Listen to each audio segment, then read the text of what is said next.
당신의 아이디어가 우리의 생활이 됩니다. 2021 우리 생활 속 공유 아이디어 공모전 이 시간 사회를 맡은 방송인 곽기훈입니다. 반갑습니다.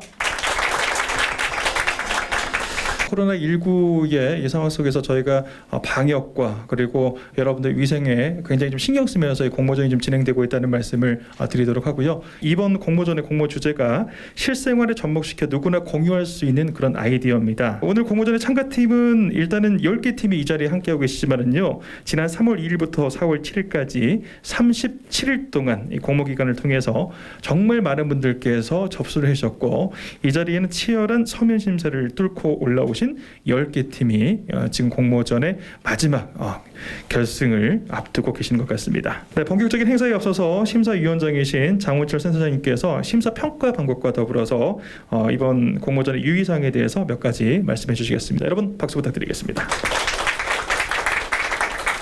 네, 반갑습니다. 먼저 우리 공유센터에서 이렇게 추진한 생활 속 공유 아이디어 심사 공모전에 참여해 주신 분들께 감사 인사를 드리겠습니다. 오늘 심사는 구체성 이외에도 공유 촉진 효과성, 그리고 기대 효과, 발표 및 질의응답 점수로 구성을 했습니다. 오늘 7분의 이제 심사위원분들이 여러분들의 발표를 듣고 채점을 할 건데요. 오늘 심사에 참여해 주신 분들은 아주 공정의 아이콘을 가지고 계시는 분들이십니다. 그래서 공명정당하게 심사를 해주실 거고요.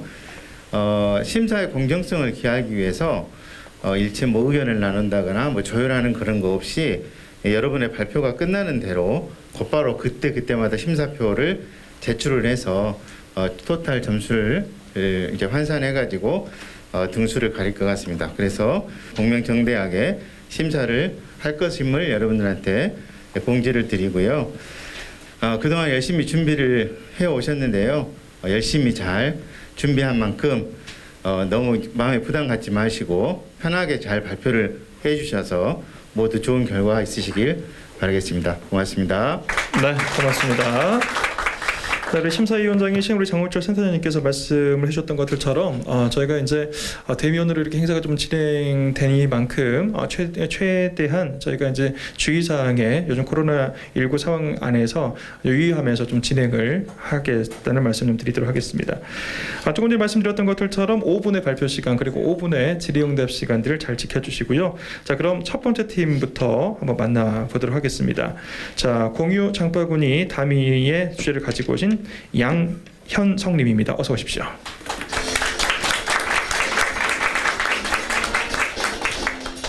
(2019년 1월 1일부로 자원재량법에 따라 전국 대형마트에서는 일회용 봉투를 사용할 수 없게 되었습니다. 그로 인해서 주민들과 다양한 분들이 현재 불편함을 안고 계신데요.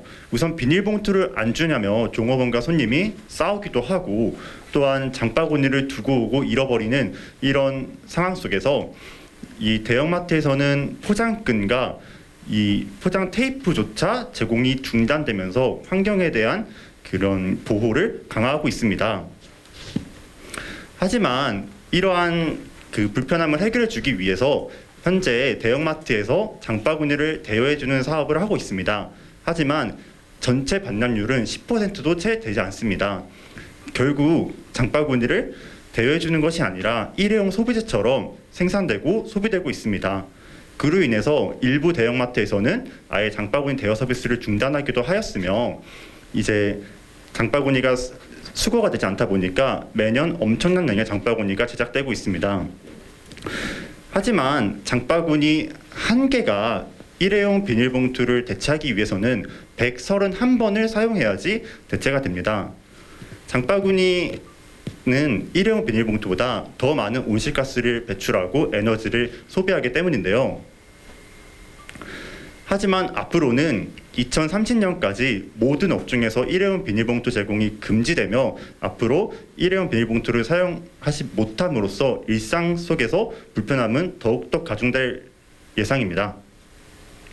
저희는 이러한 곳에서 문제점을 발견해서 이 대형마트에서 장바구니를 대여해서 대여가 안 되는 이유가 무엇일까라고 고민해본 결과 사실 대형마트는 집에서 멀기 때문에 이거를 반납하는 과정이 되게 불편하다고 생각을 했습니다. 저희는 대형마트에서 반납이 되더라도 집 근처에 있는 편의점에서도 대여가 되는 대여부터 수거까지 통합적으로 이 담이라는 플랫폼에서 장바구니를 수거하고 대여할 수 있도록 합니다. 담이를 조금 더 소개를 해드리겠습니다. 저희는 크게 알림 기능, 바코드, 광고로 이루어져 있습니다. 이 바코드를 통해서 편의점이든 대형마트든 제과점이든 어떤 곳에서도 바코드를 사용하는 곳이라면 장바구니를 대여할 수 있습니다. 만약 장바구니를 반납하지 않을 경우 알림 기능을 통해 반납을 유도할 계획이며, 이런 광고란을 통해서 지역 소상공인분들을 광고할 수 있는 그런 매체로 사용하고자 합니다. 저희가 광주 시내를 분석해본 결과 현재 대형마트와 편의점 중 롯데마트와 CU가 가장 많은 것으로 파악이 되어 저희는 롯데마트와 CU 40곳을 대상으로 시범 사업을 운영하고자 합니다. 이 2,000개 정도의 장바구니를 제작을 하여서 예산은 290만 원 정도로 책정을 하였는데요.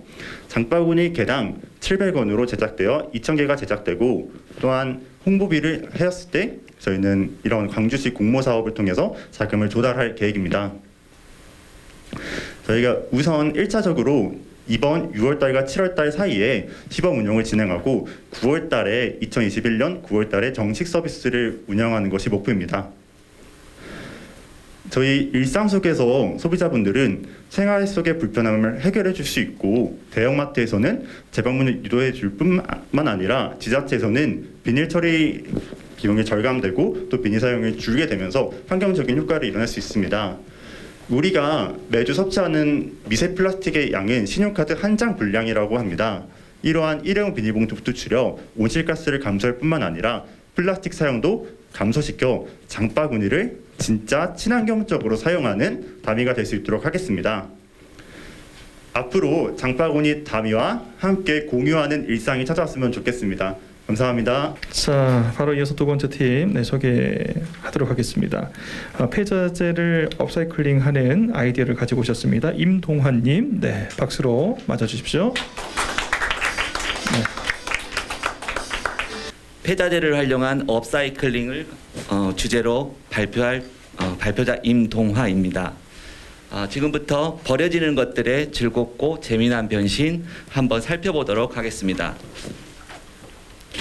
일단 지구를 살리는 일, 폐자재, 저희가 생각했던 거는 폐골판지라든지 폐목재 이런 것들의 가치를 입히는 일을 아이디어로 가지고 나왔습니다. 그래서 목차를 보시면 기획의도부터 공유 촉진의 효과성까지 부분들을 차근차근 좀 정리를 해봤는데요. 그 아이디어에 대해서 지금부터 한번 살펴보도록 하겠습니다. 먼저 기획의도를 보면 대면 쇼핑보다는 지금은 온라인 쇼핑이 굉장히 증가하면서 택배 박스라든지 이런 버려지는 쓰레기 자원들이 너무 많이 늘었지 않습니까? 그래서 저희가 착안을 했던 점은 버려지는 펫박스, 지금 종이 자체가 수입이 좀 어렵다 보니까 주류 가격이 25에서 지금 30% 올라와 있는 실정이거든요. 그렇다 보니까 제품보다는 외려 포장 박스가 외려 더 비싸 버리는 그런 경향이 나타나고 있습니다. 그래서 한 번 더 이 폐 자원에 대해서, 한 번 더 폐 박스에 대해서 자원을 좀 활용해 보면 어떨까 하는 의미에서 포장지라든지 아니면 집에서 실생활에 제품 포장 온라인 쇼핑몰을 시켰는데 거기서 오는 포장지가 너무 예뻐서 그냥 박스를 보관해 두는 경우도 있는데, 이런 것들을 가정에서도 다시 도면을 통해서 저희가 SNS나 블로그를 통해서 올려드리면 그거를 활용해서 집에서도 한번 만들어 보는 방안을 좀 생각하게 됐습니다. 그래서 저희가 제안하는 내용은 펫박스 같은 경우에는 박스 안에 또 골판지라고 해서 한 겹으로 또 쌓이는 이런 골판지 같은 게 있습니다. 그래서 그 폐골판지, 그다음에 폐목재는 제일 처음에는 그 쓰레기장에 버려지는 가구의 가구들을 생각했는데 이게 오래되다 보니까 환경 그 오염 물질이라든지 아니면 목재가 썩어서 벌레가 생긴다든지, 그래서 어머님들이 사실 유아들한테 이런 것들을 제시를 했을 때 더럽다는 인식이 굉장히 강합니다. 그래서 이거를 착안을 한 점이 목재상에서 재단을 치고 남는 목재들이 부수적으로 남는데 그것들은 또 버려지거든요. 근데 다만 이걸 쓰레기로 취급하는 게 아니라 깨끗한 목재는 원했던 고객들한테 돌아가고 나머지 부분들은 버리는 자재들이 있기 때문에 목재상을 찾아가서 어차피 버리는 거 저희가 갖다가 좀 가공을 하겠다 이렇게 생각을 하고 지금 기획을 했었는데, 다만 이 업사이클링 제품에 대해서 단순히 그냥 업사이클만 하는 게 아니라 여기에다 의미 부여를 해서 시민들에게 한 번 더 각인이라든지 아니면 실생활에서도 같이 느껴보는 업사이클을 한번 제작을 해보자 해서 생각해낸 게 저희가 캐릭터를 개발하게 됐습니다. 그래서 이제 장애를 이겨낸 위대한 위인들, 세계적인 위인들 되게 많죠. 그래서 청각, 정신, 언어, 지체, 시각 이렇게 좀 단순하지만 많은 로봇 이미지하고 연계를 해서 캐릭터를 제작하게 됐습니다. 그래서 이 캐릭터를 가지고 폐자재에다가 한 번 더 가치를 입혀보자. 그러면 장애인식 개선도 되고 비장애인에게는 장애를 바라보는 인식 개선 운동에도 동참이 되겠다 싶어서 업사이클링과 장애인식 개선과 함께 접목을 시켜봤습니다. 그래서 각각의 캐릭터들이 갖고 있는 것들은 청각장애 같은 경우에는 이렇게 빨간색으로 되어 있는 베토벤의 그 이름을 따서 루투비라고 지었거든요. 그래서 이 헤드셋을 끼고 있고, 정신장애는 뭐 마음의 치유, 그래서 무지개와 새싹, 그리고 언어장애가 있었던 헬렌 켈러를 모티브로 해서 수화 모양을 뜻하고 있고, 호키는 지체장애, 스티븐 호킹의 그거를 따서 밑에 휠체어 바퀴, 그 다음에 시각장애는 안내견하고 이렇게 선글라스로 이렇게 표현을 했습니다. 그래서 이 만들어진 시각적인 캐릭터를 가치를 업사이클링을 해서 가치를 한번 입혀보자 해서 이렇게 버려지는 펫박스를 활용해서 이렇게 여기 보시면 이렇게 자원으로 이제 제품을 포장하게 되죠.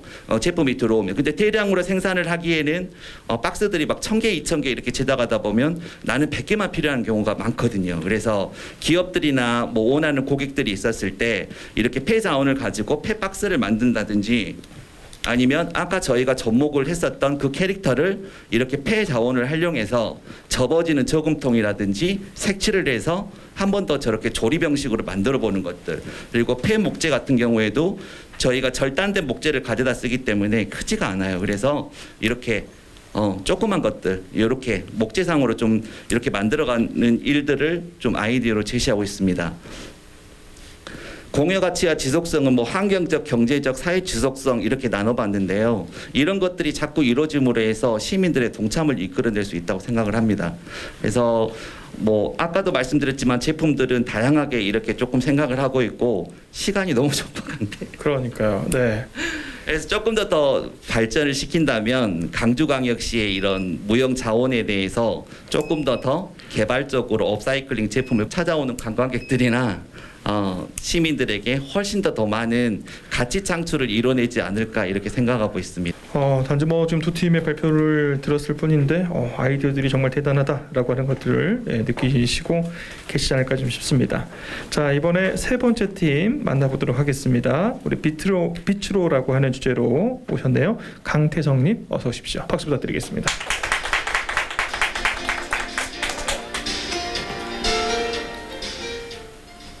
전 세계의 온실가스 배출량의 10%를 무엇이 차지하고 계신지 아십니까? 바로 우리가 입고 버리는 의류 폐기물에서 발생하고 있습니다. 스파 브랜드들이 성장함에 따라 패스트 패션, 즉 옷을 사고 쉽고 빠르게 버리는 행태가 늘어났고, 이에 따라 의류 폐기물의 양도 급증하기 시작했습니다. 옷은 여러 가지 물질들이 섞인 혼합물로 이를 분해하여 재활용하기가 쉽지 않습니다. 가장 좋은 방법은 자선단체 등에 기부를 하는 것인데, 이는 사람들이 잘 알지 못하고 공급망도 제대로 갖춰져 있지 않습니다. 이에 저희는 새로운 대책이 필요하다고 느꼈습니다. 그래서 환경오염을 해결함과 동시에 의류 재활용에 대한 공급망을 형성하고자 공유라는 단어와 의류를 접목시켜 비츠로라는 아이디어를 떠올리게 됐습니다. 비츠로는 광주에서 의류가 재활용되는 길이 밝게 형성되었으면 좋겠다는 뜻을 담고 있습니다. 이 비츠로는 옷 공유부터 코디 그리고 패션쇼까지 모두 시민들의 참여로 이루어지는 참여형 의류 공유 플랫폼입니다. 비츠로의 진행 과정을 간단히 살펴보겠습니다. 먼저 공유센터에서 옷을 공유받겠다는 공지가 올라오면 시민들은 옷과 함께 옷의 사진을 공유센터로 제출합니다. 시민들은 제출된 옷의 사진들로 코디를 조합하고 투표 과정을 거쳐 패션쇼를 개최하게 됩니다. 패션쇼 이후에는 모든 옷들이 시민들에게 공유되고 공유되지 않은 옷들은 업사이클링 클래스를 통해 재공유되게 됩니다. 한번 자세히 살펴보겠습니다. 비츠로가 시작되면 다음과 같이 공유센터의 홈페이지와 SNS로 옷을 공유받겠다는 공지가 올라오는데요. 공지를 클릭해 보시면 해당 매뉴얼이 존재합니다. 매뉴얼의 내용으로는 오염이나 훼손이 없는 나누고 싶은 옷을 보내주셔야 하며 사진을 보내주실 때 간단한 사이즈 등의 정보를 기재해 주시면 좋습니다. 또한 옷을 보내기 전에 세탁을 해주셔서 보내주셔야 합니다. 이렇게 시민들이 옷과 함께 사진을 공유센터 측에 보내면 공유센터에서는 옷을 카테고리별로 분류해서 홈페이지에 업로드하게 됩니다. 이렇게 업로드된 사진들은 시민들이 자신의 취향에 맞게 이런 식으로 코디를 조합하게 되고 조합한 코디를 다시 한번 공유센터 측에 보내줍니다. 코디들이 모두 보내지면 투표 과정을 거치게 되는데요. 저도 한번 투표에 참여해 보겠습니다. 네, 이런 식으로 투표가 마무리되면 일정 순위 내의 옷들은 패션쇼를 개최하게 됩니다. 패션쇼는 광주 시민 누구나 모델이 될 수 있고 행사에 자유롭게 참여할 수 있습니다. 또한 패션쇼의 장소는 광주의 다양한 장소들을 활용하여 진행하고 상황에 맞추어 온라인 혹은 오프라인으로 진행할 수 있습니다. 패션쇼가 마무리되면 모든 옷들은 신청자들에 한해 랜덤으로 공유되게 됩니다.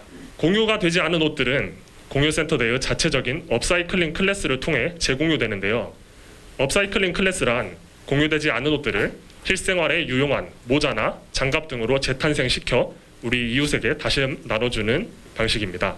업사이클링 클래스는 누구나 자유롭게 참여 가능하며 참가자들에게는 다양한 혜택이 주어질 수 있습니다. 또한 우리 주변의 노인센터나 아동센터 등 여러 이웃들에게 공유할 수 있고 따뜻한 마음을 나눠줄 수 있는 공유 활동이라고 볼 수 있습니다.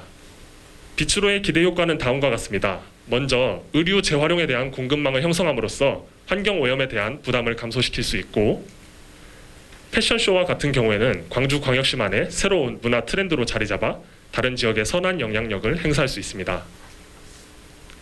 또한 비츠로의 참여 과정이 시민들의 참여로 주도되기 때문에 지역 공동체나 지역 커뮤니티가 활성화될 수 있으며 재사용, 재활용이라는 무의식적으로 부정적인 인식을 줄 수 있는 단어보다 공유라는 단어를 사용함을 통해 사람들의 인식 개선에 도움을 줄 수 있습니다. 나눔의 가치, 시민 참여 그리고 공유, 이 모든 게 합쳐진 비츠로였습니다. 네. 메시지가 왔는데요. 한번 확인해 보겠습니다. 네. 이상으로 발표 마치겠습니다. 감사합니다. 자, 이어서 네 번째 팀 발표를 준비하시겠습니다. 공유 우산 쓰랑개 주제로 함께 오셨습니다. 박민기님 어서 오십시오. 네, 안녕하세요. 광주광역시 공유우산 쓰랑개입니다. 공유우산이라고 하면은 이제 다들 한 번씩 들어보셨을 수도 있는데 이제 모르시는 분들을 위해서 잠깐 설명을 드리자면 우리가 이제 갑작스럽게 비가 왔을 때 우산이 없으면 많이 당황스럽잖아요. 이제 그때 이제 시민들의 편의를 위해서 시나 지자체에서 우산을 공유해주는 서비스입니다. 근데 이제 이 공유우산 서비스가 지금까지 시행이 되고 있는데 문제점이 하나가 있습니다. 바로 이제 우산이 돌아오지 않는다는 건데요.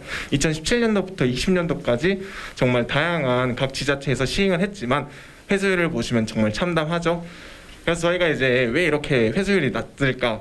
거기에 대해서 이제 문제 원인을 크게 분석을 해봤는데 4가지로 요약할 수 있었습니다. 근데 이걸 간단하게 설명을 드리자면 우리가 이제 공유우산을 빌렸어요. 빌려가지고 이제 집까지 쓰고 갔는데 다음날 그럼 반납을 해야겠잖아요. 근데 반납을 하려고 보니까 우리 집 근처에 보관함이 없는 거예요. 그러면은 내가 이거 하나 반납하려고 다시 거기까지 가야 되나? 이런 생각이 드니까 사람들이 반납을 안 하는 거죠. 근데 또 이거를 내가 반납을 안 해도 거기에 대한 불이익이 자기한테 없는 거예요. 그러니까 사람들이 더더욱 반납을 안 하는 거죠. 근데 이제 그래서 지자체에서 생각을 해낸 게 그럼 대여시 이제 명부를 작성하게 하자 했는데 이제 그거 적을 때마다 개인 신상 정보부터 시작해서 민증도 보여주고 그런데 그게 너무 불편하다고 생각을 했어요. 그래서 저희는 이제 이걸 어떻게 해결할 수 있을까 거기에 대해서 이제 심도 있게 고민을 하다가 먼저 저희가 이제 공유센터잖아요. 공유 아이디어 공모전인 만큼 공유에 대한 개념을 확실하게 알아야 된다 생각을 했어요. 그렇기 때문에 이제 첫 번째 공유 이제 국가나 지방자치단체의 소유를 의미하는 공유, 그리고 두 번째는 누군가를 삼가 공경하고 생각한다는 공유입니다. 그리고 마지막 공유는 이제 우리가 흔히 아는 이제 두 사람 이상이 한 물건을 공동으로 소유한다는 공유죠. 저희는 이 세 가지 공유의 의미를 저희 공유우산에 담고 싶었습니다. 그래서 그걸 하나의 체계적인 시스템으로 만들었는데 이제 이와 관련해서 스랑케 사용 매뉴얼이라든가 어플리케이션 UI나 우산 보관함의 이제 구조 같은 건 제가 이제 발표 전에 나눠드린 그 자료 1, 2, 3페이지를 확인해 보시면 나와 있습니다. 먼저 이제 광주시만의 이제 전용 우산인데요. 오늘 광주 이제 우산에다가 광주시 전용 색상을 입히는 거예요. 그리고 이제 우리 공유 자전거 타랑깨 있지 않습니까? 그것처럼 이제 우산을 쓰랑깨라고 해가지고 이런 이름을 붙였는데 이제 이로써 이제 광주 시민들한테 이 우산이 광주광역시의 재산임을 각인시킴으로써 어떤 책임 의식을 부여줄 수 있는 거죠. 그 다음에 이제 QR 코드를 활용한 겁니다.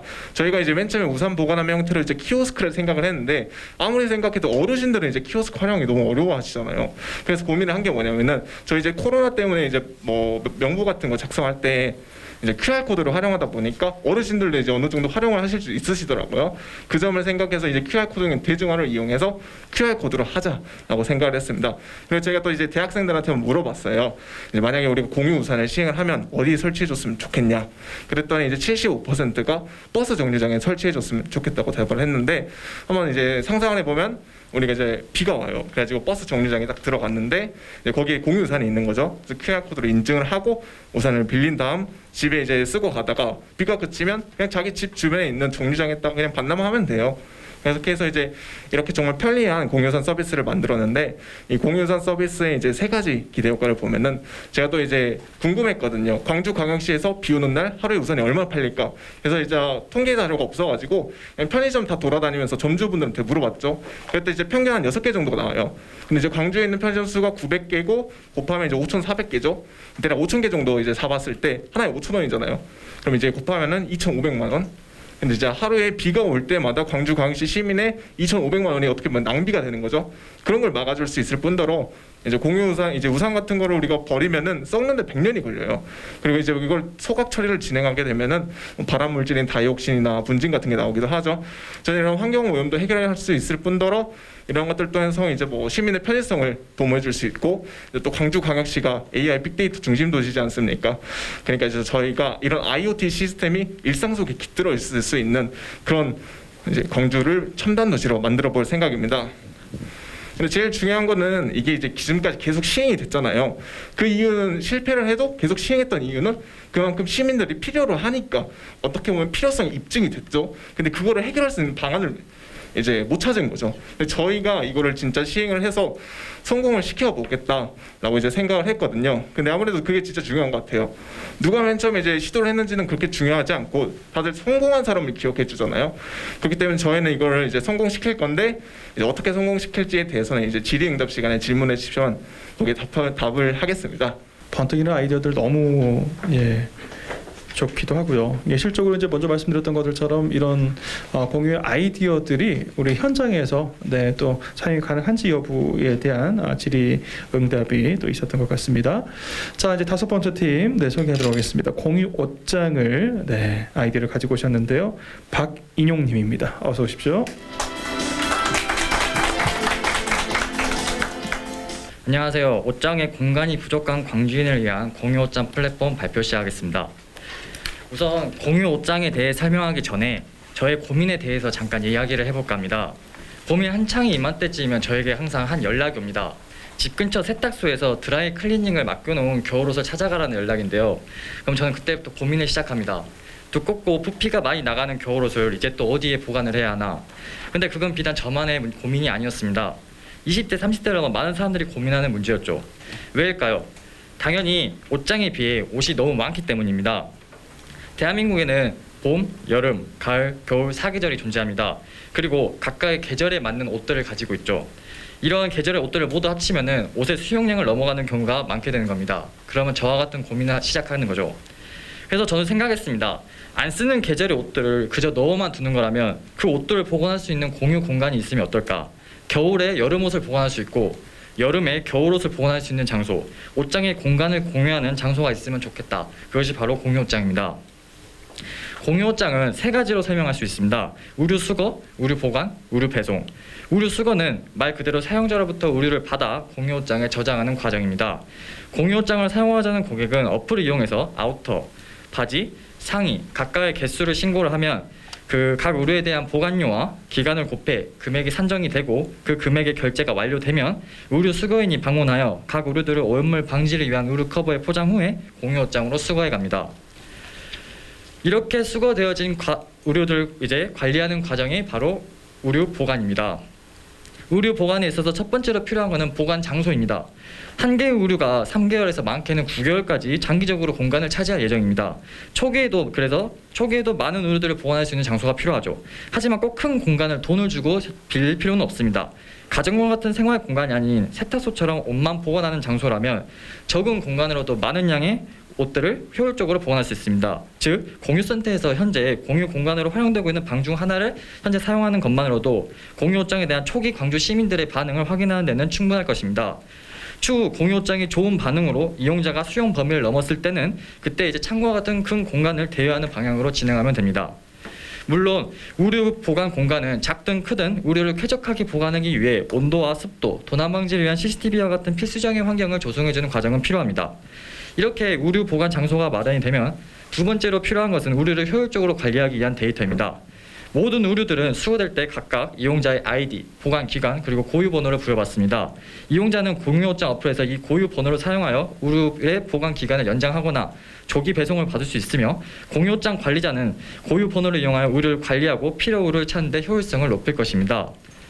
의류 배송은 이제 이렇게 관리되고 있는 의류들 중 보관 기간이 만료된 의류들을 이용자가 인지할 수 있도록 2주간의 만료 유예 후에 주인에게 돌려주는 과정입니다.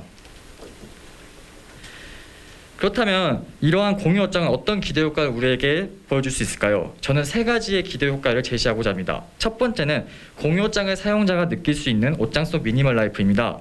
겨울옷을 비롯해 사계절의 옷들로 가득 차 있는 꽉 막힌 옷장을 해결함으로써 이용자에게 미니멀 라이프적인 만족감을 줄 것입니다. 두 번째는 옷의 과잉 소비 방지입니다. 옷장의 공간 부족은 반드시 의류의 구겨짐이나 눌림을 야기시킵니다. 이러한 상황이 계속 유지되면 의류의 손상이나 색이 바래는 현상이 발생해 다음에는 이제 잊지 못하는 경우가 생깁니다. 그렇게 되면 잊지 못하게 된 옷만큼 또다시 사야 하는 악순환이 반복이 되는 거죠. 공유 옷장은 이런 악순환을 끊어버림으로써 최근 이슈화되고 있는 의류들의 쓰레기 처리와 환경 오염 문제에 긍정적인 영향을 줄 것입니다. 세 번째는 공유 옷장을 이용한 신규 일자리 창출입니다. 수거와 배달을 전적으로 택배회사에 맡길 수도 있습니다. 하지만 이 의류와 배달, 보관, 관리에 필요한 전문 관리인을 직접 양성한다면 신규 일자리 창출이 가능하다고 봅니다. 이상으로 광주인을 위한 공유 옷장 플랫폼 발표 마치도록 하겠습니다. 자, 여섯 번째 팀 소개하도록 하겠습니다. 공유 엄마 아빠 이하이님께서 준비하고 계십니다. 박수로 맞아주십시오. 안녕하십니까. 이 아이는 공유를 하고 싶어서 발표를 하게 된 이하이라고 합니다. 제가 오늘 여러분들에게 공유를 제안드리고 싶은 내용은 부캐 부모라는 뜻입니다. 공유 엄마 아빠라는 부제를 가지고 있는데요. 이 말만 들었을 때는 어떤 내용인지 사실 감이 잘 안 오시고 궁금하실 텐데 요즘 유행하는 말 중에 부캐 열풍이란 말 들어보셨을 겁니다. 여기에 있는 분들이 다 대부분 트렌드에 민감하신 분이라고 또 별다주를 해도 된다라는 사회자님의 말씀처럼 부캐 열풍이라는 것은 부캐릭터의 줄임말로서 본업을 아닌 다른 부업을 하는 사람을 칭할 때 쓰는 말인데요. 부캐릭터는 이제 또 하나의 부캐릭터로서 부모의 역할이 필요한 아이들에게 자신의 지혜와 경험을 나누어서 더불어 사는 가치의 가치를 느껴갈 수 있는 광주가 될 수 있도록 하는 마음에서 제안을 드리게 되었습니다. 그래서 제안 배경으로 저는 사실 부끄러운 말이지만 한부모 가정에서 자라나는 것이 창피하고 또 불쌍하게 볼 남들의 시선들이 두려워서 한 번도 제대로 밝혀본 적이 없는 것 같습니다. 하지만 어린 시절에 제가 겪었던 상처나 이런 아픔들이 다른 지금 자라나는 친구들이 똑같은 것을 경험하지 않았으면 하는 바람에서 이 자리에서 용기를 내서 이렇게 이야기를 드리려고 합니다. 저는 어린 시절에 부모님의 이혼으로 어머니와 함께 자라게 되었고 저는 같은 성별이기 때문에 큰 어려움이 없었지만 저희 남동생은 사춘기를 겪어가며 감정적으로 저와 또 엄마와 멀어지게 되었고 또 수염이 자라나는 거 그리고 면도기 사용법을 잘 몰라서 수염을 깎을 때 다치기도 하고 또 그리고 수염을 자라난 채로 그냥 방치한 채로 다니는 그런 모습들을 보면서 우리에게도 누군가 아버지의 역할을 알려주고 지혜를 공유해 줄 수 있는 누군가가 있었으면 좋겠다라는 마음에서 시작을 하게 되었습니다. 아이들이 지금 현실적으로 성장을 하면서 실질적인 체감하는 도움이 많이 부족합니다. 그렇기 때문에 한부모 가정과 그리고 또 조성 가정에서 겪는 정서적 그리고 심리적인 어려움이 있습니다. 그래서 한부모 가정 아이들이 아직도 사회에서는 부정적으로 좀 바라보고 이혼 가정이라고 하면 사람들이 일단은 편견을 가지고 바라보는 그런 시선들이 있기 때문에 제안을 드리게 되었습니다. 통계청에 따르면 한부모 가정과 조선 가구의 비율은 매년 상승 중입니다. 지금 2017년 기준으로 10.9%입니다. 10가구 중에 한 가구 이상이 한부모 가정이 되어가고 있고 또 조선 가정까지 합쳐진다면 더욱더 많은 비율을 차지하고 있는데요. 지역의 한부모 비율을 봤을 때에도 전국보다 평균을 웃도는 광주의 비율을 보았을 때 그에 맞는 복지 정책이 필요한 시기라고 저는 생각을 합니다. 물질적으로 그리고 금전적인 복지는 충분히 있지만 심리적, 정서적인 복지는 부족한 현실이며 그렇기 때문에 광주 시민의 자발적인 공유 참여를 통한 심리적, 정신적 복지 지원을 제안하게 되었습니다. 네, 이것은 그 부캐부모 프로그램 홍보를 충분히 한 후에 취지를 이해하고 부캐부모를 자원하는 사람들을 선정하게 됩니다. 하지만 이게 특별한 자격이나 돈이 필요한 것이 아니기 때문에 다양한 그 나이대를 겪어본 모두라면 지원을 할 수 있고 또 동성으로 매칭을 하게 되어서 그 장벽 공유를 하고 싶었지만 재능이 뛰어난 재능이 있지 않고 또 물품이 필요하지 않기 때문에 공유를 하지 못했던 많은 시민분들의 참여를 이끌어낼 수 있을 거라고 예상합니다. 그리고 매칭된 부캐 부모와 아이들은 그 연락과 또는 만남을 통해 정서적으로 부모의 역할을 함께 나눌 수 있고 그 나이대에 겪는 어려움과 고민들을 경험을 통해 지식과 지혜를 공유하게 됩니다. 남자아이에게는 수염 깎는 방법 그리고 2차 성징에 따른 성교육 그리고 넥타이 매는 법들 간단하지만 아버지가 없어서 겪는 어려움들 여자아이에게는 여성용품 사용법이나 초경 대처법 그리고 2차 성징에 따른 성교육을 진행을 함으로써 이 아이들에게 도움을 줄 수 있는 지혜와 경험을 공유하게 되는 것입니다.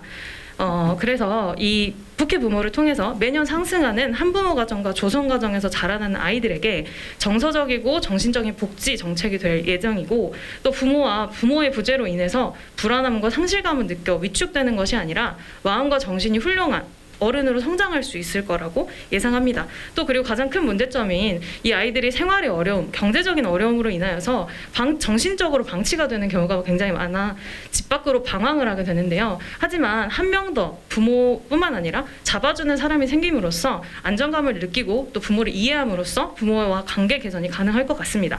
그리고 이제 이것을 더 많이 홍보하고 알림으로써 참여를 이끌어냄으로써 이 한부모 가정과 조성 가정의 시선이 유해지고 이런 아이들이 이러한 생각을 가지고 이렇게 되었구나라는 것을 이해를 함으로써 편견을 타파하는 기대 효과를 가지고 있습니다. 이렇게 발표를 마치도록 하겠습니다. 경청해 주셔서 감사합니다. 7번째 팀인데요. 쉐어인 광주 싱 그 박은지님께서 준비를 하고 있습니다. 박수 부탁드리겠습니다. 네, 방금 심사위원님께서 물품 전부 어떤 품목 상관없이 어떤 물품들이 공유될 수 있는 플랫폼도 가능하지 않을까라고 말씀하셨는데요. 저는 지금부터 광주 물품 공유 플랫폼 싱을 소개하겠습니다. 싱은 공유 물품을 한정짓지 않고 시민들이 다양한 물품을 자발적으로 거래할 수 있는 공유 플랫폼 서비스입니다. 왜 이러한 서비스를 기획하게 되었는지, 싱은 어떤 모습일지 지금부터 설명해 드리도록 하겠습니다. 공유 광주 페이지 내 첫 화면입니다. 보시면 올해 업로드된 게시물 수도 적은 편이고 장소가 대부분 광주 공유센터, 광주재능기부센터인 것으로 보아 시민들이 적극적으로 공유에 참여한 것 같지는 않습니다. 또한 공유 광주 자체 홍보도 부족합니다. 이렇듯 공급 자체가 현저히 적게 되면 어플에 접속하는 수고에 비해 얻는 혜택이 적으므로 사용자 유입을 기대하기 어렵습니다. 따라서 시민들의 자발적인 유입을 가져올 수 있을 만한 매력적인 아이템이 필요합니다. 그래서 등장한 플랫폼의 이름은 싱입니다. Sharing in 광주의 줄임말로 물품 공유를 하면서 콧노래가 절로 나오는 시민들의 모습을 상상했습니다. 단순하면서도 기억에 잘 남는 이름이 머릿속에 각인되고 사용자 유입을 늘리는데 중요한 부분을 차지한다는 점도 함께 고려했습니다. 좀 더 구체화해 살펴보겠습니다. 먼저 사용자 동네 설정입니다. 이용자는 자신의 동네를 설정함으로써 주변에 어떤 물품이 공유되고 있는지 대략적인 위치를 확인할 수 있습니다. 이후 물품 사진 및 설명을 업로드할 수 있습니다. 물품별 카테고리를 나눔으로써 당장 필요한 물품을 찾는 시민들에게 편리성을 더합니다. 또한 사용자들의 소통 창구가 필요합니다. 채팅은 전화번호나 집 주소를 노출하지 않고 연락할 수 있어 개인정보 노출 우려를 줄이면서도 신속한 의사소통이 가능합니다. 또한 싱은 공유 플랫폼이기 때문에 무료 나눔과 같은 양도도 가능하지만 필요한 물건을 잠시 대여해주는 서비스도 가능합니다. 즉 사용자는 완전 양도와 일정 기간 대여를 선택할 수 있습니다. 다음으로 폐기물 처리입니다. 중고 물품 특성상 물건이 낡아 공유가 어려울 수 있습니다. 싱은 물품 공유뿐만 아니라 중고 물품이 폐기 과정에서도 올바르게 처리될 수 있도록 도울 수 있습니다. 먼저 싱에 업로드된 물품이 일정 기간이 지나도 공유되지 않으면 재업로드 알림과 함께 해당 물품의 폐기 방식도 함께 안내합니다. 그럼 여러분들은 목재, 의자, 침대와 같은 생활 폐기물을 버려보신 적이 있으신가요? 광주에서도 어플을 다운받아 생활 폐기물을 버릴 수 있는데 이런 일회성 어플들은 계속 사용하지 않을 것 같아 이용 후에 삭제하는 경우가 대부분이죠. 이런 단점들을 보완해 생활 폐기물 신고 접수를 싱과 연동한다면 싱을 모르셨던 시민분들이 폐기물 접수를 위해 어플에 접속하셨을 때에도 싱을 장기적으로 사용할 수 있습니다. 다음으로 싱의 이점을 극대화해줄 제도가 있습니다. 바로 포인트인데요. 포인트 제도를 도입해서 필요한 공유 물품이 당장 없더라도 어플을 이용할 매력적인 유인을 만듭니다. 기본적으로 첫 회원 가입, 물품 공유 시 포인트 적립과 가장 활발한 물품 공유자를 주기적으로 선발하는 등 어플에 유입된 시민층이 지속적으로 이용할 수 있게끔 하는 지원이 필요합니다. 다음 네 번째 항목 싱 퀴즈에 대해 살펴보죠. 하루에 한 번씩 간단한 퀴즈를 풀고 문제를 맞추면 일정 수준의 포인트가 지급되는 이벤트를 개설합니다. 퀴즈 내용은 폐기물 처리 방법, 광주 행사, 시청 사업, 광주 공유센터 진행 사업 등으로 이루어집니다. 싱 퀴즈에서는 생활 폐기물과 같은 일상생활 상식을 얻는 것은 물론 광주에서 진행되는 사업들도 알 수 있어 자연스러운 정책 홍보 효과도 생깁니다. 시민들의 가게 홍보, 지역 상품, 광주에서 개최되는 공연 홍보 등을 게재한다면 광고비 충당이 가능해 싱의 운영비도 일정 수준 해결할 수 있습니다. 적립된 포인트는 폐기물 결제, 탈압계 사용료와 같이 광주 사업에 사용할 수 있게끔 함으로써 공유가 공유를 낳는 효과를 가져오고 모두가 이용할 수 있게끔 이용자의 연령층을 다양화합니다. 마지막으로 광주광역시와 광주공유센터의 홍보 효과를 높일 수 있습니다. 싱은 아직 시민들에게 제대로 홍보되지 않은 광주공유센터의 활약상을 알릴 수 있습니다.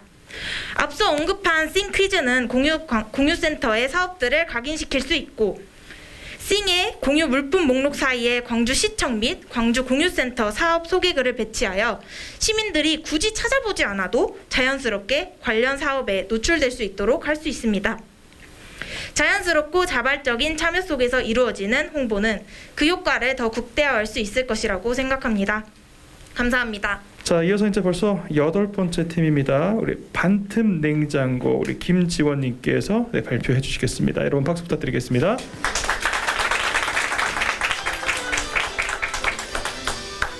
안녕하십니까. 저는 반틈 냉장고 팀의 발표자 김지원입니다.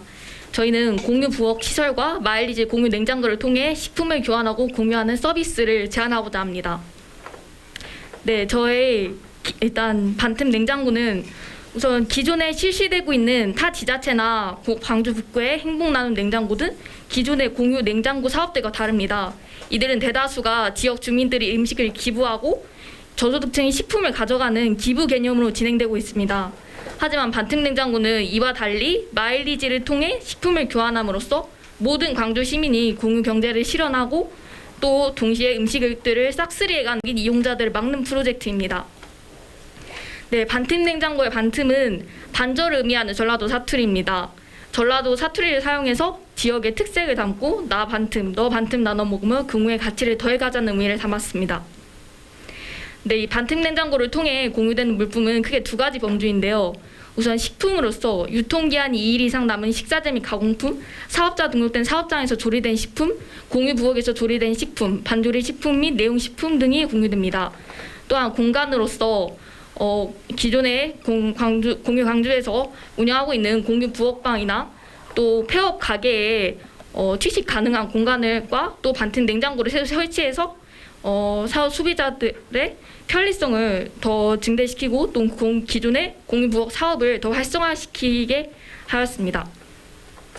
네, 이 반틈 냉장고는 특정 대상이 아닌 모든 광주 시민을 대상으로 하고 있으며 사용자가 마일리지를 이용해 식품을 교환하는 방식이기 때문에 경제적 어려움이 있는 분들께는 매달 일정 마일리지를 적립해드릴 예정입니다. 또한 등록된 식품 제조 및 가공업 사업장, 식당은 당일 판매하고 남은 조리 식품을 또 납품 또는 기부하여 본인의 브랜드 및 가게를 홍보하고 쓰레기 처리 비용을 줄일 수 있습니다. 네, 이들과의 지속적인 계약을 통해 사업 초기에 많이 확보하기 힘든 식품을 확보할 계획입니다. 네, 여기 그림을 보시면서 간단하게 4가지 스텝으로 이용 방법을 말씀드리겠습니다. 첫 번째, 이용자가 교환한 식품을 들고 위생관리자에게 위생 확인을 받습니다. 이때 마일리지를 같이 받게 됐습니다. 두 번째, 식품 정보 스티커를 부착합니다. 이 식품 정보 스티커에 관해서는 다음 슬라이드에서 자세히 보여드리겠습니다. 세 번째, 식품의 기본 정보를 공유광주 내 반틈 냉장고 홈페이지 탭에 업로드합니다. 네 번째, 반틈 냉장고에서 식품을 가져갈 경우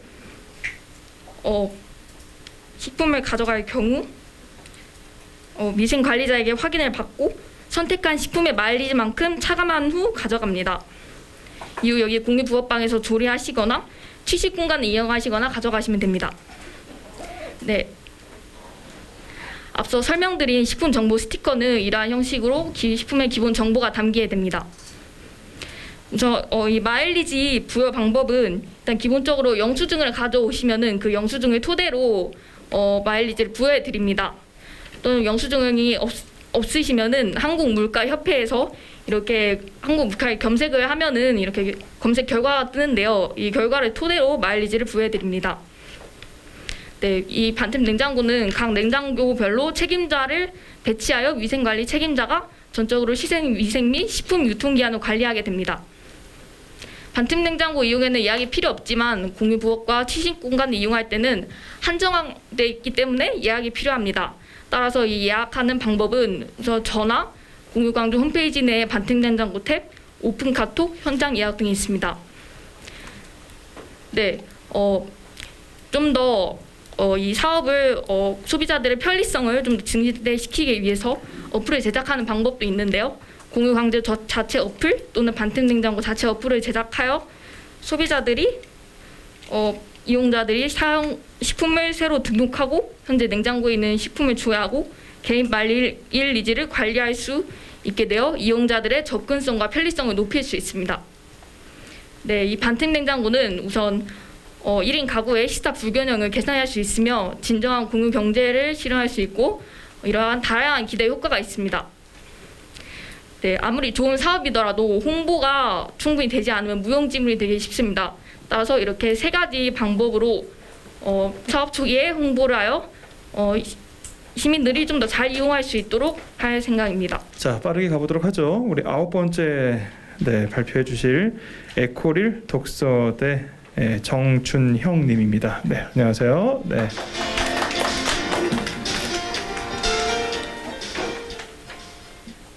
네, 코로나19는 우리 인류 역사의 큰 변곡점이 되었습니다. 이제 다수의 국민은 코로나 이후의 삶, 포스트 코로나 시대의 새로운 삶의 방식과 사회적 가치에 주목하고 있습니다. 작년 전국의 모든 수험장에는 코로나 확산 방지를 위해서 50만여 개의 아크릴 칸막이가 설치되었습니다. 네, 하지만 수능 단 하루를 위해서 설치된 아크릴 칸막이는 자원 낭비와 환경 오염 문제를 초래할 것이라는 우려가 뒤따랐습니다. 아크릴은 복합 재질이기에 재활용에 현실적인 어려움이 있기 때문입니다. 폐기 비용 또한 만만치 않습니다. 축구장의 18배 크기에 달하는 아크릴 칸막이를 소각하는 데 드는 비용만 2억 원에 달한다고 합니다. 이에 현재 교육부가 발표한 수능 아크릴 칸막이의 처리 방안은 재사용입니다. 네, 그러나 비말 차단 용도의 재사용 방안은 코로나 시국에만 유효한 일시적인 해결 방안에 불과합니다.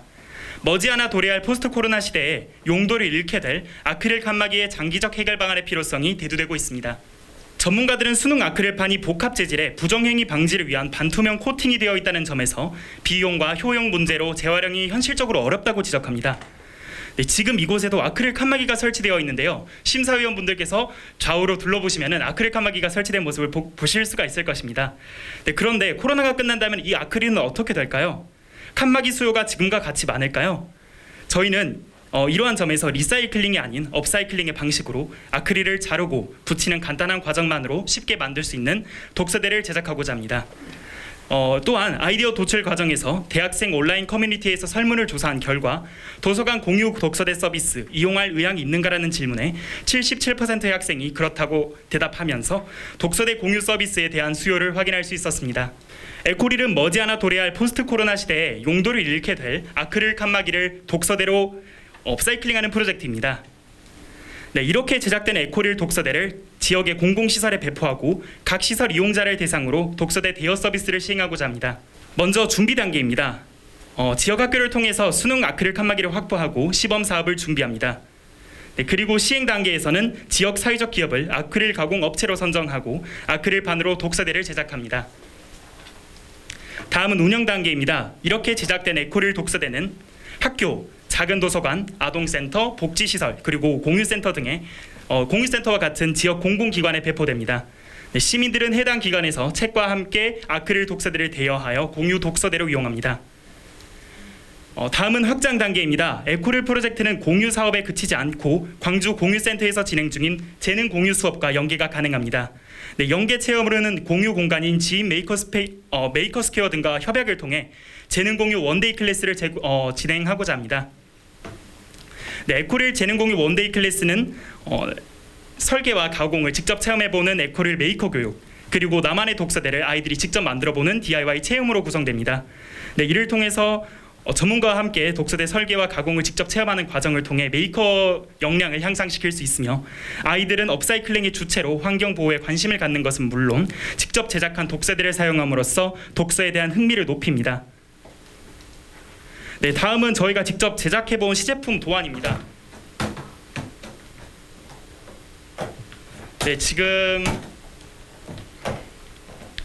도면에서 보이시는 것과 같이 수능 아크릴 칸막이 1개당 에코릴 독서대 1개가 직접 제작이 가능하고요. 저희는 직접 한번 제작을 해보았습니다. 이거는 저희가 실제로 한번 설계를 해본 도면이고요. 전문가들과 함께 저희 대학교 교수님의 조금 도움을 받아서 직접 한번 제작을 해보았습니다. 네, 그리고 기대 효과는 다음과 같습니다. 경제성, 환경 보호, 시민 편의 증대, 시민의식 개선, 사회적 기업 활성화 이렇게 5가지로 꼽았는데요. 시간이 그렇게 충분하지 않아서 이 부분은 저희가 따로 언급은 하지 않고 넘어가도록 하겠습니다. 네, 마지막으로 팬데믹 속에서 우리를 지켜줬던 방역용품들은 신종 쓰레기가 되어서 우리에게 되돌아오고 있습니다. 이른바 코로나 트래시의 역습은 더 이상 먼 미래의 일이 아닙니다. 에코릴 프로젝트는 포스트 코로나 시대의 유휴 자원을 활용해서 새로운 가치를 창출하고 공유하며 환경 문제를 해소하고 공동체 의식을 회복하고자 합니다. 지금까지 2050 탄소 중립 도시 광주의 포스트 코로나 시대의 문을 여는 공유 경제 에코릴 공유 독서대 프로젝트였습니다. 긴 시간 경청해 주셔서 감사합니다. 자, 오르랑께라는 주제를 가지고 오셨는데요. 자, 그럼 지금부터 발표 들어보도록 하겠습니다. 네, 안녕하세요. 무등산 활성화 프로젝트 오르랑께 팀의 대표이자 팀 발표를 맡게 된 이현엽입니다. 지금부터 발표를 시작하도록 하겠습니다. 네, 발표는 다음과 같은 순서로 진행이 되겠고요. 첫 번째로 기획 의도 및 배경입니다. 무등산은 광주를 대표하는 관광지 중에 하나로 해돋이나 소풍 등 다양한 이유로 대한민국 전역에 남녀 곳곳이 남녀노소가 오는 장소입니다. 저희 조원들 또한 등산이나 소풍 등의 이유로 1년에 한 번씩은 무등산을 들리곤 하였었는데요. 저희가 등산을 하면서 느꼈던 불편한 점을 바탕으로 이번 공유 광주를 기획하게 되었습니다. 저희가 느꼈던 문제점은 저희같이 등산을 별로 좋아하지 않거나 비주기적으로 오는 사람들이거나 아니면은 등산용품이 있지만 따로 챙기지 못하고 깜빡했던 사람들은 등산용품을 따로 구매하기에는 가격적으로 부담이 상당하다고 볼 수 있습니다. 거기다가 등산용품을 구매를 하더라도 등산 횟수가 적기 때문에 가격적으로 합리적이지 못하다고 생각하였습니다. 그래서 저희는 이러한 문제점을 공유 광주의 물건 공유를 통해서 해결하고자 하였습니다. 대여용품 구비 방안은 두 가지가 있는데요. 첫 번째 기부입니다. 광주 시민들로부터 쓰지 않는 등산용품을 기부받고 그에 합당한 상응하는 금액을 광주 시민 상생카드로서 지불하는 기부 방식입니다. 두 번째로는 무등산 주위에 등산용품 대리점이 상당히 많다는 걸 다들 아실 텐데요. 이러한 대리점과 제휴를 맺어서 1년에 한 번가량 노후화되거나 잃어버린 등산용품 장비들을 구매하는 방식입니다. 네, 대여 방법입니다. 대여 방법은 다음과 같은데요. 일단 무등산 등산로에 발급용, 반납용 기기를 설치합니다. 이후 오르락계 어플을 켜서 5,000원을 선입금하면 어플에서 특정 번호가 발급됩니다. 이 번호를 발급용 기기에 누르면 그 등산용 키트 하나가 나오고요. 그 키트를 가지고 등산을 하고 다시 돌아와서 반납용 키트에 반납을 하고 나서 어플을 켜서 다시 반납 완료를 누르면 반납이 완료됩니다. 다음 날 아침 담당자가 반납용 기기를 보고 키트를 확인하고요. 그 키트에서 물건들을 꺼내서 세척 및 살균을 하고 잃어버린 것은 없는지 확인을 한 뒤 잃어버린 것이 없을 시에는 사용자에게 4,000원을 환급해주는 시스템입니다. 이후 반납이 완료되면 어플 사용이 끝납니다. 네, 대여 및 반환 위치입니다. 저희는 따로 장소를 설립하기보다는 기존에 있는 국립공원 무등산 사무소와 무등산 대피소 등의 장소를 활용하는 것이 가격적으로 효율적이라고 생각하였기 때문에 기존에 있는 국립공원공단 무등산 사무소나 무등산 대피소 등의 장소를 선택하였습니다. 이를 통해서 얻을 수 있는 기대 효과를 생각하자면 첫 번째로 등산용품이 없어서 등산의 불편함을 느낄 수 있는 고객들에게 편의 효과를 제공해 줍니다. 두 번째로 무등산 관광객이 늘어나면 근처 식당이나 카페 이용자가 늘기 때문에 자영업자분들에게 이익을 끼칠 수 있습니다. 세 번째로 1년에 한 번 등산용품과의 제휴를 맺었기 때문에 대리점에서도 이익을 볼 수 있습니다. 네 번째로 이용하지 않는 등산용품을 공유함으로써 물품 공유 경제를 활성화를 일으킬 수 있습니다. 다섯 번째로 상생카드를 발급하기 때문에 이를 활용한 또한 지역 경제 활성화를 예상할 수 있습니다. 다음으로는 하나의 키트 안에 상비약이나 랜턴, 겨울에는 아이잭 등이 있기 때문에 미연의 사고를 방지할 수 있고 또한 긴급 상황에 대처하는 것이 용이해집니다. 일곱 번째로 오르락계라는 이름이 광주 시민들에게는 친숙하기도 하고 타지 사람들이 보면은 약간 재밌기도 한 이름인데요. 이런 거를 통해서 약간 타랑깨가 처음에 엄청 SNS에서 히트가 됐던 것처럼 다시 한번 광주를 마케팅할 수 있는 효과를 일으키지 않을까 생각하게 되었습니다. 네, 이상으로 오르락계 팀의 발표를 마무리하겠습니다. 네, 고맙습니다.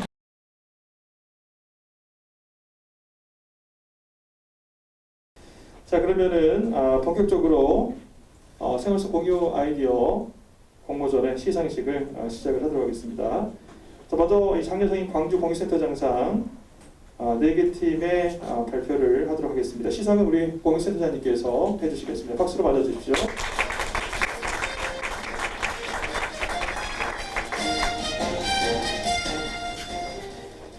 네, 그러면 호명된 팀들께서는 앞으로 나와주시면 되겠습니다. 4팀을 지금부터 호명하도록 하겠습니다. 가장 먼저 공유 장바구니 다미 박인용님, 네, 축하합니다. 네. 자, 공유 엄마 아빠 이하인님 축하합니다. 빛으로 강태성님, 싱 박은지님 축하합니다. 네. 자, 전달 네 분 먼저 서주시고요. 네 분 옆으로 서주시고. 네, 옆으로 해가지고요. 네, 전달하겠습니다. 네, 우리 센터님께서 그러면 생활 속 공유 아이디어 장려상 전달하겠습니다. 네, 축하합니다. 네, 축하드립니다. 네, 고맙습니다. 축하드립니다. 네, 축하드리고요. 네, 센터님 가운데 가셔가지고 사진 한번 찍으실게요. 네, 그대로 계시면 돼요. 센터님 가운데 중앙에 가셔가지고 네.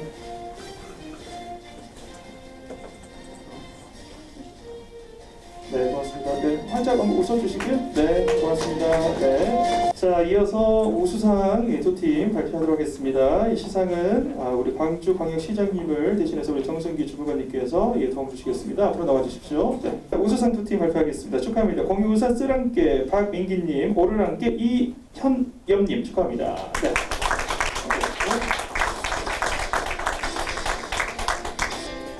네, 축하합니다. 네, 또 하나 더. 네, 같이 서주시고요. 네. 네네. 무슨 그 아이돌 그룹 같네. 네. 생활 속 공유 아이디어 오늘의 대상은요? 축하합니다. 참고번호 1번부터 10번까지 정말 많은 분들께서 좋은 아이디어 주셨는데요. 그 중에 대상은 에콜 독서대 정준형님 축하합니다. 앞으로 나와주시고요. 네, 계속해서 공정으로 내려가시고요. 네, 본인이 가운데 가시면 되겠습니다. 네, 앞으로 와주시고요. 네, 사인사랑 하겠습니다. 자, 모든 출연팀들과 더불어서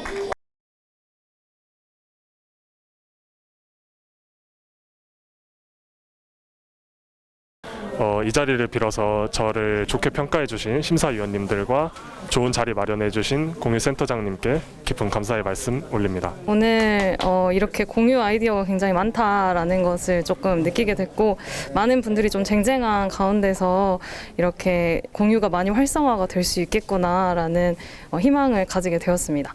네, 좋은 아이디어들 다양하게 들어볼 수 있는 시간이어서 너무 유익했고 정말 다른 분들의 아이디어가 되게 많이 빛났던 것 같은데 이런 아이디어가 전부 공유돼가지고 하나의 플랫폼이 나왔으면 좋겠습니다. 다른 너무 쟁쟁한 아이디어들이 많아서 제가 수상을 할 수 있을 거라고 아예 생각을 못하고 있었는데 정말 운 좋게 수상하게 된 것 같고요. 이 아이디어들이 실천만 된다면은 광주 경제 활성화에 큰 도움이 될 거라고 생각하게 되었습니다. 실제로 만들어가지고 광주광역시가 좀 더 첨단 도시로 나아갈 수 있도록 많이 노력하겠습니다. 제가 생각하는 공유는 우리 일상이라고 생각을 합니다. 사실 공유가 멀리 있는 거라고 생각할 수도 있지만 우리가 주변에서 정말 많이 찾아볼 수 있는 거고 우리가 사소한 것으로도 공유가 가능하다고 생각을 합니다. 그렇기 때문에 여러분들도 일상 속에서 공유할 수 있는 것들이 어떤 것이 있는지 찾아서 그것들을 자그마한 실천이라도 한번 시작해 보는 건 어떨까요? 생활 속 공유 아이디어 화이팅!